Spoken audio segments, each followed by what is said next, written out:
I know what you're thinking. What we really need is another 35mm lens for Sony E-mount.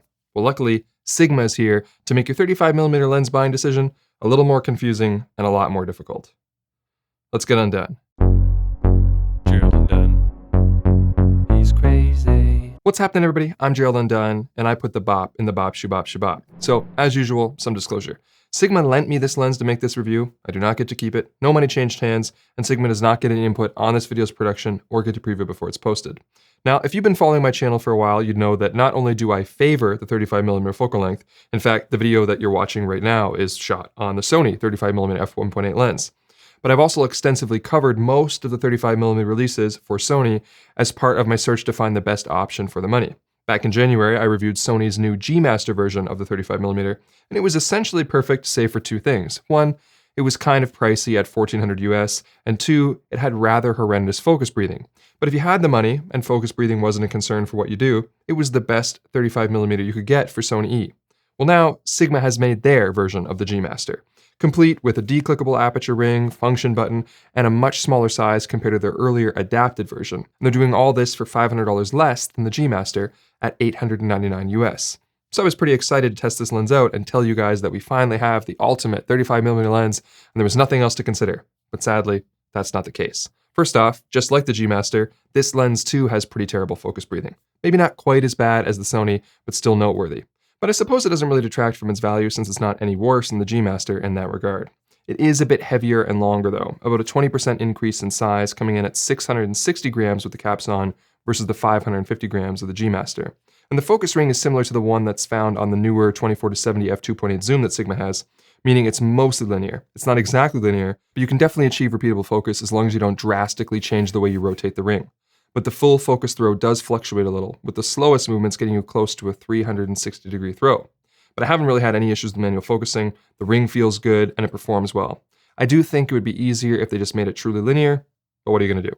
The focus motors are good, fast and quiet. I don't have the G-Master anymore to test side by side, but over the last couple weeks of mixed use, I haven't really noticed it to be any slower than what I'm used to from Sony. I did have some issues where I was having trouble locking on to a tree branch and it kept jumping to the background, but that could have been scenario specific as I've had no other problems since. Its close focusing distance isn't quite as good as the G-Master, and both are worse than the F1.8 version from Sony, with this new Sigma focusing up to 0.3 meters or 0.98 feet, where the G-Master is 0.27 meters and the Sony 35-1.8 is 0.22 meters. And this is something that's important to me because one of my favorite things to do with the 35mm focal length is to get real close and capture these interesting little details with a balanced, natural perspective. But when I started doing that with this lens, I noticed a major issue. None of my images were sharp when close focusing at f1.4. Here, let me show you in Lightroom. Okay, so this might be a little bit difficult to explain and show, and I don't know how it's going to look over YouTube, but what I've been doing is getting these like really close focus shots that I like to look at the details. And here's an example of one.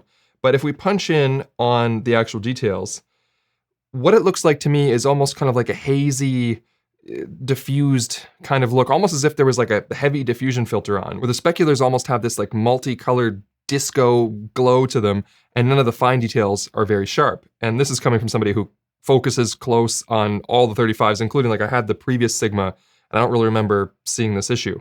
The Sigma 35 art lens previous for Sony, the one that had the longer sort of adapted part of it. I used to use that lens all the time, and I never noticed this before, and this definitely doesn't happen on the G-Master. Another example here were these berries. Now, obviously, there's a depth of field issue here, but you can see that none of the berries are really sharp. And as much as I like the creamy out of focus areas, and I think that the fall off is nice, and I like the bokeh on this lens, I don't like how it sort of lacks punch. There's it's a lack of contrast and a lack of just kind of punch when shooting wide open close up. Here's another example of a shot that I like. This is what I like to do with 35 half the time. And so you get these kind of like, you know, little worlds going on with the fun perspective. But if we zoom in here, you can see that all the little details of this moss, they all look kind of blurry. Like there's some kind of, like I said, diffusion on them or something. So then I started to wonder maybe there was something wrong with my lens. Maybe I got a bad copy. So I reached out to a couple other people, and Jared Poland was kind enough to send me his RAWs, and I also got him to do a side-by-side test for me between the G-Master and the new Sigma so we could see, you know, what's going on. And there's two things that I want to note here. First off, he sent me some photos of more like environmental portraits and some, moderately close up, but not super close up stuff. And there's not really any issues with this photo. So see this one here, if we punch in on this X-Acto knife here, looks fine, There's no issues here. And we can go through the rest of his photos and they all look, nice and sharp. This one here in particular, we can punch in on the ring, looks good. And I was finding that there was no real issues with the shots. I did notice, however, when I punched on this one, that there is some significant chromatic aberration going on. Let me zoom in a little bit closer on the label here. It almost looks teal, and we're gonna get into chromatic aberration in a minute. But anyway, the idea is that these environmental portraits look great. And so if you're gonna do that, that's fine. And I also talked to another YouTube creator that I don't really wanna call out because maybe there's some embargo thing going on there, but they recently just messaged me and said they're not really having issues, but they were shooting mostly wide as well. So if you shoot wide, I don't think you're really gonna notice this. But if you like to get up close, there is definitely an issue. And so Jared was kind enough to shoot the Nikon label on his camera, several different focuses with the Sigma and several different ones with the G Master, so we can just make sure, there wasn't anything weird going on. And what you can see here, if we punch in, is exactly what I'm talking about. Do you see how over here on the Sony, now they're not focused in exactly the same spot, but that's not, well actually, that's part of the problem. I don't know where it's focused exactly over here on the Sigma on the left. But on the right, on the Sony, we can always tell because there's this band almost where the metal is sharper. There's like more detail in the metal. And when you have a shallow depth of field, you almost see it like a band. I'm sure you've seen this before. If you focus on the table, there's like a strip of wood grain that's really, really detailed, and then it goes out from there. On the Sigma, there is no band anywhere. Like I can tell on the Sony that it was focused right here. I can tell. Now on the Sigma, I can kind of make the deduction that since the N is sharper than the rest, that he probably focused on the N to keep them the same, but I can't really see that band as clearly. And also that weird specular thing I was talking about, you can see as the focus transitions out here that on the Sony, it stays nice and clean. And on the Sigma, we start to get a whole bunch of chromatic aberration into the speculars, and it just starts to get this hazy colored weirdness thing going on. Now afterwards, I did notice this paragraph in the press materials for this lens that perhaps explains this issue. It said, the performance at the minimum focusing distance is slightly lower than the previous 35mm F1.4 art. However, the performance up to a shooting distance of 0.7 meters is equivalent or better. And I guess this has to do with trying to make the lens smaller or more compact. There had to be some compromises that were made.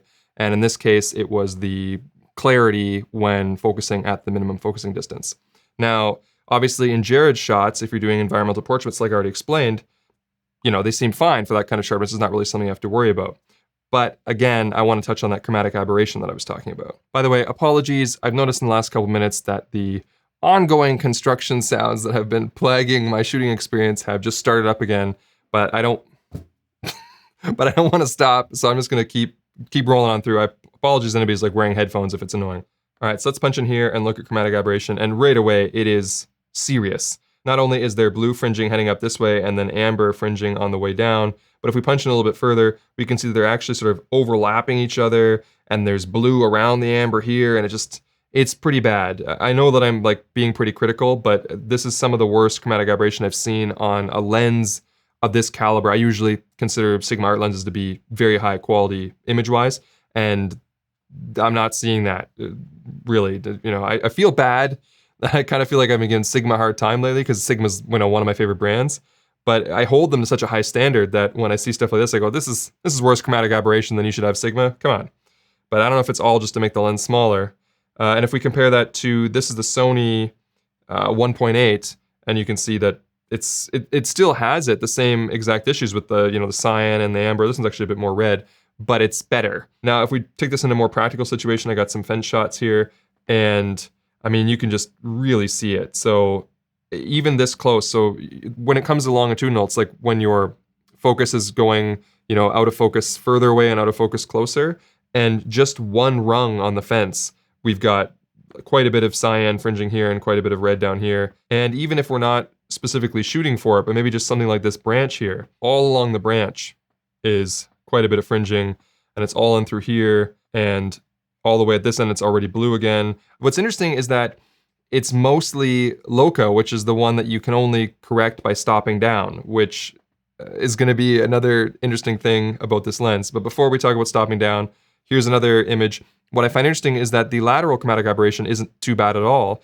and neither is The distortion and the transmittance is really good too. If we compare this 1.8 to Sony's 1.8, not the G Master, the actual 1.8 lens, you can see it's a lot darker. So we're getting more light at 1.8 than we get on the Sony at its 1.8. It's about equivalent to the G Master, but it's much brighter than the Sony f1.8 lens. So that's a good thing.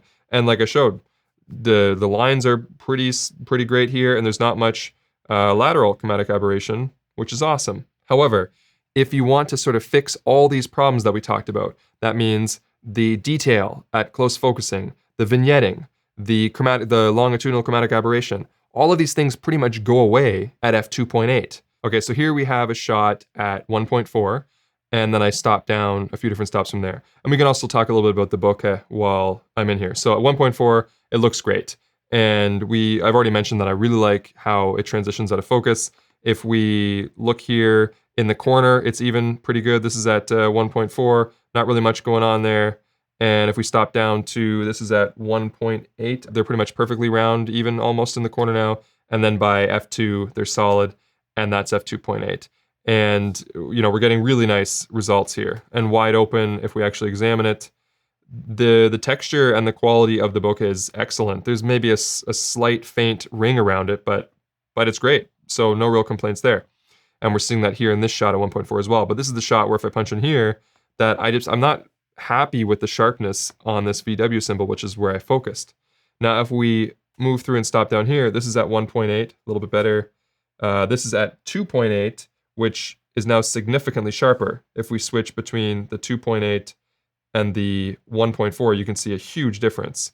And then this is f4. I just wanted to see if it got any better. And it does a little bit. f4 maybe is a little bit better than 2.8, but diminishing returns, I would say. 2.8 is as far as you need to go. And here's another comparison of the Sigma against itself, 1.4 versus 2.8.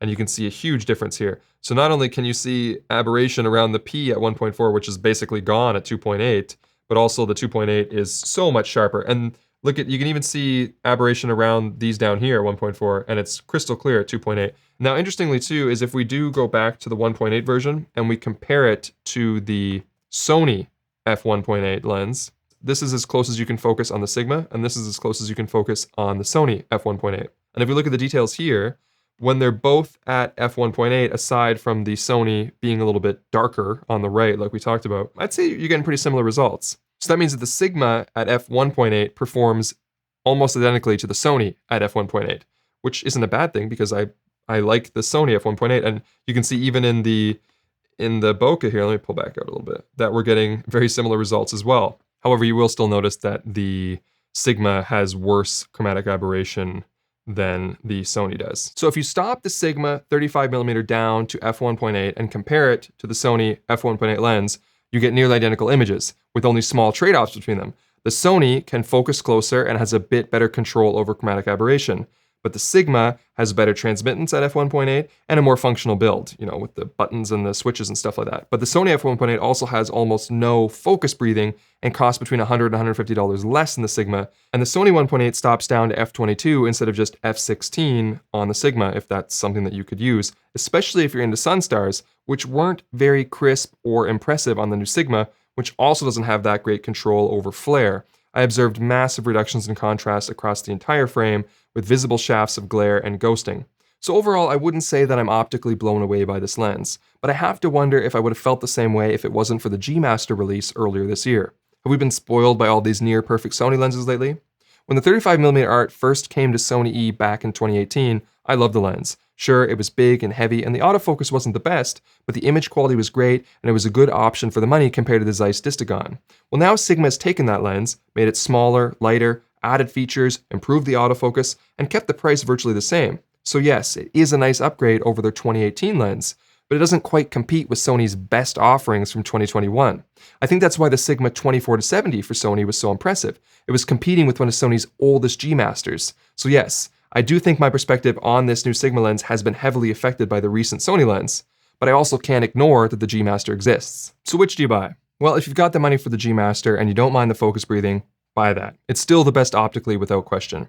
If you're on a tighter budget and you like to close focus or want a better option for video and don't want any focus breathing, I'd still probably recommend the Sony 35mm f1.8. And to be honest, I'm not completely sure this new Sigma lens has a place. I still feel like the choice is between the Sony 1.8 and the G Master. This new Sigma fits somewhere in between those two, but I'm not exactly sure how. I suppose if you need a faster lens with better transmittance, and you tend to shoot from farther away for a more environmental style or street style shots, or if you tend to frequently stop down when shooting, then the new Sigma 35 F1.4 can accomplish all that as long as you're aware of its limitations. I would be careful around scenes with a lot of specular highlights and glints at different depths though, like a shimmering beach scene shot wide open, as I think you might find the chromatic aberration distracting. But perhaps we should pass the next few minutes off to another creator to get a second opinion on this lens, and who better to do that than a veritable OG of this camera gear reviewing scene, and a man whose elegant criticism is only matched by his objectivity, Gordon Lang of Camera Labs. Thanks, Gerald. I always like to directly compare lenses side by side, and as luck would have it, I had the Sony 35mm 1.4 G Master on loan at the same time as the new Sigma. Oh, and do bear in mind that Sigma described my own loaner as a pre-production sample, so the quality and performance may vary with final models. Before even looking at the optical quality, it's interesting to note the new Sigma on the left is 14mm longer and 120 grams heavier than the Sony on the right. I also preferred the damping of the Sony focusing ring, which felt less stiff than the Sigma, and for me it was easier to manually focus. I also preferred the Sony in terms of autofocus, at least for stills, whereas you can see here it proved quick, accurate, and also more consistent than the Sigma. Compare it to the Sigma here in AFS mode on the Alpha 1, where it's visibly slower and more obviously hunts at each end.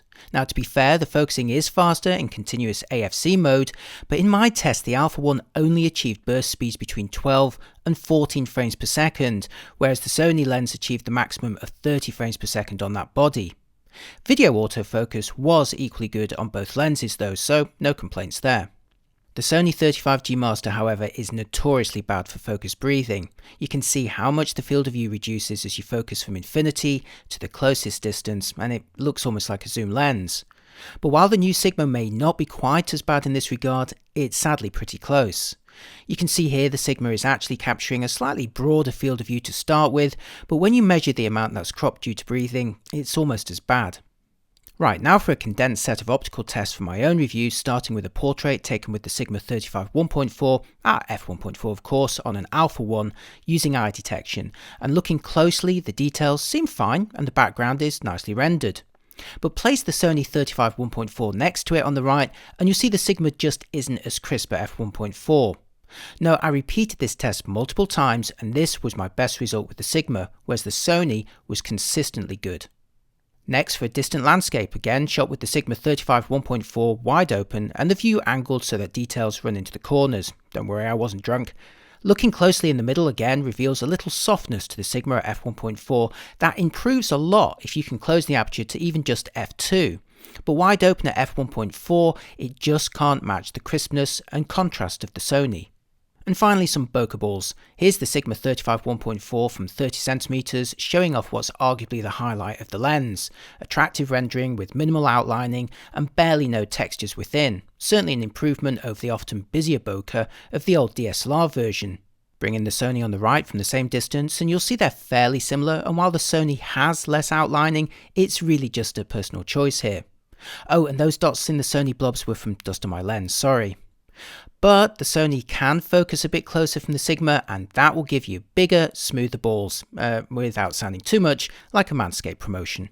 So overall, the Sigma lacked the biting sharpness and contrast of the Sony G Master, and it didn't focus as consistently either. But then it is $500 cheaper, and if you are able to stop it down even just to f2, the quality improves greatly. Plus, again, mine was a pre-production loaner. Now Sigma can match the quality of the Sony 35G Master, but using its f1.2 model, which costs roughly the same as the Sony. So perhaps a fairer rival for the new Sigma 35 1.4 Art would be Sony's 35mm F1.8G. I've expanded on all these tests in my own review, including extra comparisons against the Sigma 1.2 and f2 models. Thanks for sharing your thoughts, Gordon, and make sure you guys check out his video and his full article on this lens. Links will be in the description below. But that's going to be it for me. I hope you found this video entertaining, or at least helpful, and if you did, make sure to leave the old thumbs up and consider subscribing if you haven't already. But if you did not find this video helpful or entertaining, try setting the playback speed to 75%. Alright, I'm done.